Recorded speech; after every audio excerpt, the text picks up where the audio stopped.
horizontal abduction PAILs, or isometric holding. So all we're going to do, shoulder abduction or horizontal abduction, is just dragging our arm across here. So what I want to do is I want to get into that position, but I want to do it without having to hold your arm up here. So what we're going to do is you're just going to get your arm out here, sort of put it on your leg, on your knee, sort of walk your knee across here. So now you should be at this horizontally abducted position.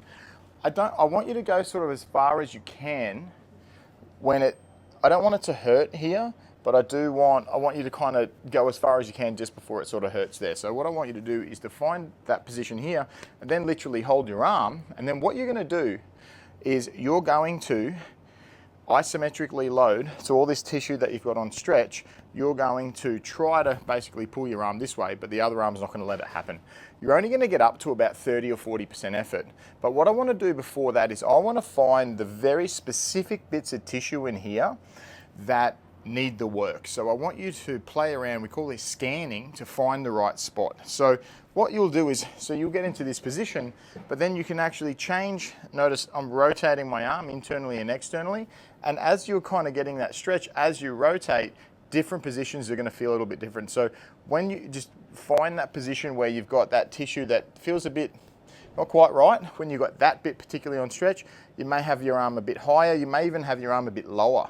Maybe your scapula will be up, maybe your scapula. So kind of just find that. When you find that particular bit on stretch, just sit here for a second, get comfortable, and then just really gradually ramp up, just like 5%, 10%, up to 20, probably only get up to 20 to 30% to start with. It's just really light, but I want you to kind of hold that for about 2 minutes worth of work accumulated. So if you can hold this for 2 minutes at 30%, great.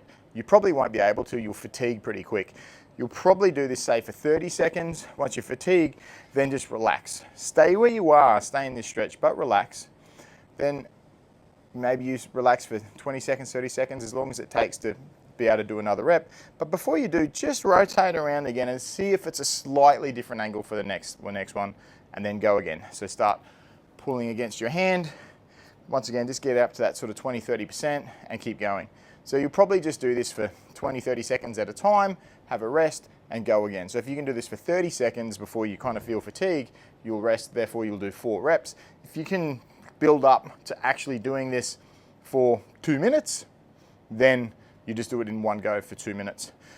As you progress through the exercise, through the weeks, through the program, you may get to a point where I start giving it to you for a higher intensity, but obviously look in your program. If that's the case, I'll let you know. Enjoy.